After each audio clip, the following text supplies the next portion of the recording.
Doing well. I'm your instructor, Ms. Bushra Shehzad Khan, and today we will shed light on the topic Introduction to OTD Part 1. As you can see in the cloud, there are three syllables or words mentioned. Number one, organization. Number two, theory. And number three, design. You must have learned about all these concepts in the course of Fundamentals of Management, but we will try to explore them further. The first concept is organization and it is mentioned in green in the cloud area. अब ये देखते हैं कि पहला image क्या show कर रहा है. What does the first image depict? You must have studied it in microeconomics. These are basically the four factors of production, that is land, labor, capital and entrepreneur. तो हम ये कह सकते हैं कि ऑर्गेनाइजेशन को रन करने के लिए इन फैक्टर्स ऑफ प्रोडक्शन की ज़रूरत दरकार होती है. अब इन चारों को हम बारी बारी एलैबोरेट करते हैं. Starting with the land. Land is basically a territory, boundary, premises और फिजिकल इंफ्रास्ट्रक्चर. इसकी एग्जांपल या एप्लीकेशन क्या हो सकती है? From manufacturing point of view, companies establish factories, mills, warehouses, and even for service organization, office space is required. Here is one question that you should raise. आजकल तो हम virtual setup की बात करते हैं, ऑनलाइन बिजनेस की बात करते हैं, ई कॉमर्स की बात करते हैं, डिजिटल इंफ्रास्ट्रक्चर की बात करते हैं या बाउंड्री लेस ऑर्गेनाइजेशन की बात करते हैं जहाँ पे बाउंड्रीज ब्लर हो रही हैं. तो वहाँ पे हम लैंड का कॉन्सेप्ट कैसे अंडरस्टैंड कर सकते हैं या लैंड के कॉन्सेप्ट को हम ई कॉमर्स या हम ऑनलाइन बिजनेसेस या बाउंड्री लेस ऑर्गेनाइजेशंस पे कैसे अप्लाई कर सकते हैं. So we have an example. You must have heard about Virtual University. That is the pioneer in online education in Pakistan. It has studios and virtual campuses in various regions of Pakistan. It means physical infrastructure is required to some extent. Getting students? Now we have another example. The another example is of Alibaba, which is a well-renowned online retailer. Again, it requires land or a physical space to keep inventories. Then the second factor of production we have is labor. First let me know, क्या labour हम सिर्फ उसी को कहते हैं जो कि daily wages पे काम कर रहा हो, या जेनेटोरियल स्टाफ को हम लेबर कहते हैं, या जो ब्लू कॉलर वर्कर है सिर्फ उसी को लेबर कहा जाता है? येस और no? The answer is no. अगर हम इकोनॉमिक्स की बात करें तो labour also includes person who exerts mental labour, जैसे कि चार्टर्ड अकाउंटेंट्स हो गए, लॉयर्स हो गए, डॉक्टर्स हो गए या टीचर्स हो गए. They render services through mental labour. अब इस बात से हम क्या क्रक्स निकाल सकते हैं कि ऑर्गेनाइजेशन एक ऐसी सोशल एंटिटी है जहाँ पे इंडिविजुअल्स और टीम्स, चाहे वो किसी भी मैनेजरियल लेवल से बिलोंग करते हों, अपनी एफर्ट्स को कॉन्शियसली कोऑर्डिनेट करते हैं. वन टाइम और स्टूडेंट्स, आई अगैन रिपीट, ऑर्गेनाइजेशन की डेफिनेशन हम क्या एक्सट्रैक्ट कर सकते हैं? Organization is a social entity where individuals and groups work in coordination with each other. जो नेक्स्ट फैक्टर ऑफ प्रोडक्शन आपको इस इमेज में नज़र आ रहा है, दैट इज़ कैपिटल. अगेन एक क्वेश्चन रेज होता है कि डज कैपिटल मीन कैश और फाइनेंशियल एसेट्स ओनली, या इसके अलावा भी कैपिटल किसी और चीज़ को हम कहते हैं? अगर हम इकोनॉमिक्स की बात करें तो अगेन एक नीडल को भी कैपिटल कंसिडर किया जाता है. सो what is the crux? All those resources that help in the production of goods and services such as equipment, facilities, machinery, software, hardware, they all include capital. They all are comprised of capital.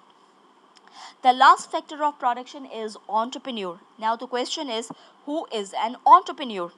Entrepreneur is one who owns a business. He takes risk and he tap opportunities of the market. And the most important thing is he transform ideas into actions. यहाँ पे question raise होता है, अगर एक individual out of cash है तो क्या फिर भी वो एंटरप्रेन्योर बन सकता है? Yes. because as I mentioned earlier कि idea generation is the most important thing than any other thing. Money तो कहीं से भी किसी सोर्स से भी जनरेट की जा सकती है, like through creditors, micro financing banks हैं, इन्वेस्टर्स हैं, they provide seed money to launch a startup. अब हम सेकेंड इमेज पे मूव करते हैं और I just need to remind you again, हम ऑर्गेनाइजेशन के कॉन्सेप्ट को एक्सप्लोर कर रहे हैं और उसको मज़ीद एलैबोरेट करने की कोशिश कर रहे हैं. The second image you can see what does it show. Any guesses? There is a dartboard. An arrow hits the target point. So, what does it talk about? Yes, you are right. Organization needs goal setting, the purpose, the objective, the vision, and the mission statement. ये तो basic सी बात हो गई जो कि आपको already पता है. इम्पॉर्टेंट थिंग ये है कि गोल्स ऐसे बनाओ जो कि डिस्टिंक्ट हो. I again repeat, goal setting ऐसी करो जो कि डिस्टिंक्ट हो, आपको आपके राइवल पे एज प्रोवाइड करे. They give you competitive advantage and set you apart from your rivals. We will discuss these two examples through educational institutions and airlines example. IBA के एग्जाम्पल को कंसिडर करते हैं. IBA का motto क्या है? They produce leaders for tomorrow. They produce executive class. They target a specific niche. They are inclined towards intellectual elitism. Getting students? On the flip side, Iqra university का motto क्या है? It is the institution for masses. वो लोग जो कि humble background से ताल्लुक़ रखते हैं, अफोर्डेबल फ़ी स्ट्रक्चर की फैसिलिटी उनको प्रोवाइड की जाती है. बच्चों को रिसर्च ओरिएंटेड बनाना है और उनके अंदर एंटरप्रेन्योर एबिलिटीज़ बिल्ड करना है. सो what do you get from these two examples? Both are serving higher education sector, but their goals are different. Their goals are distinct. Their goals are unique. तो goals के basis पे आप अपनी positioning कर सकते हैं मार्केट में. Second example हम कंसिडर करेंगे एयरलाइन इंडस्ट्री से. You must have heard about Qatar Airways. Qatar Airways का मोटो है एक्सेलेंसी. अब सवाल ये है कि इस एक्सेलेंसी के क्लेम को मेजर कैसे किया जाए. Skytrax has awarded Qatar Airways in 2019 Airline of the Year award, or it has also been awarded Best Airline in the Middle East. अब आपकी नॉलेज के लिए आपको स्काई ट्रैक्स के बारे में भी बताते चलें. स्काई ट्रैक्स वो इदारा है जो ग्लोबली बेसिकली बेंचमार्क सेट करता है एयरलाइन इंडस्ट्री के हवाले से. अब एक क्रिटिकल केस भी साथ साथ डिस्कस कर लेते हैं पाकिस्तान इंटरनेशनल एयरलाइंस का. The motto of PIA is safety and meeting customer expectations. Students, now there is a point to ponder. Don't you think it is just a stated goal or a fancy statement? Because situation in 2020 is totally anti of this motto. Safety ensure नहीं हो रही, pilots के licences reject हो रहे हैं, PIA is banned from European union and USA. So this is simply a goal set this is simply a goal setting by PIA which is based on over promising and under delivery. यहाँ पे over promising हो रही है और under delivering भी साथ साथ हो रही है. Second downward arrow goal setting में क्या शो कर रहा है? It means goals should be shared. I again repeat, goals should be shared. हर एक के लिए ऑर्गेनाइजेशन में कॉमन गोल्स शेयर करना ज़रूरी है और अगर ऐसा ना हुआ तो कॉन्फ्लिक्ट्स और केओस बढ़ेगा. Ultimately disintegration will take place. Example discuss कर लेते हैं नासा की एग्जाम्पल में एक कोट मैं आपको ज़रूर जो है वो हाईलाइट करूँगी. नासा के बारे में पहले डिस्कस कर लेते हैं. नासा का जो नेचर ऑफ बिजनेस है वो क्या है. नासा स्पेस प्रोग्राम और स्पेस रिसर्च के हवाले से एक बहुत बड़ा नाम है. 1960s में यूएस प्रेसिडेंट जॉन कैनेडी ने नासा का विजिट किया. उनकी मुलाकात एक जेनेटर से होती है. प्रेसिडेंट कैनेडी उस जेनेटर से पूछते हैं कि what do you do at NASA. So what is your guess? उस जेनेटर का रिप्लाई क्या होगा? जो जेनेटर का रिप्लाई था वो तारीखी जुमले बन गए हैं.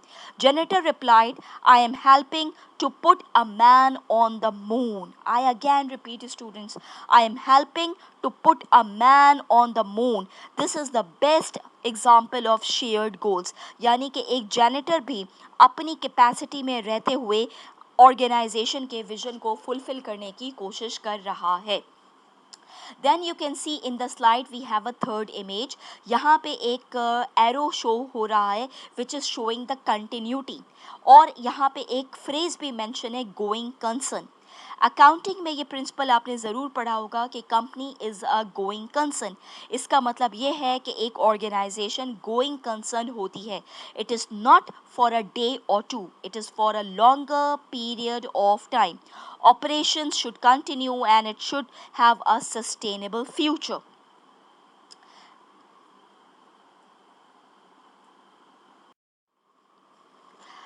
फर्दर ऑर्गेनाइजेशन की कॉन्सेप्ट को हम मज़ीद अपनी अंडरस्टैंडिंग को इन्हांस करते हैं, and you can see the next image which is image number 4.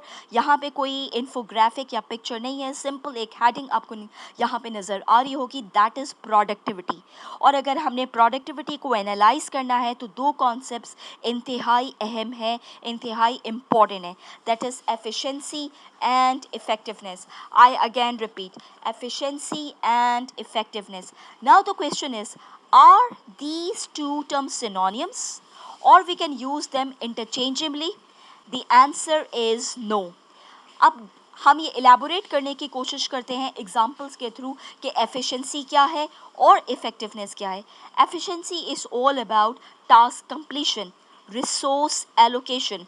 It is concerned about survival and present only. Moreover, it is all about input-output ratio. With least amount of resources, come time, come money, come energy के साथ maximum output या maximum units produce करना. On the flip side, effectiveness क्या है? It is about goal attainment. It is concerned about thrival, and it is a future oriented approach. It can be a time consuming process. हो सकता है ज़्यादा time लगे, ज़्यादा energy लगे, ज़्यादा resources लगे, लेकिन results should be based on quality. That is rather more important. तो ज़रूरी नहीं है कि effectiveness में आप cost effective भी हो सकें या cost जो है वो मिनिमाइजेशन पे भी जा सकें.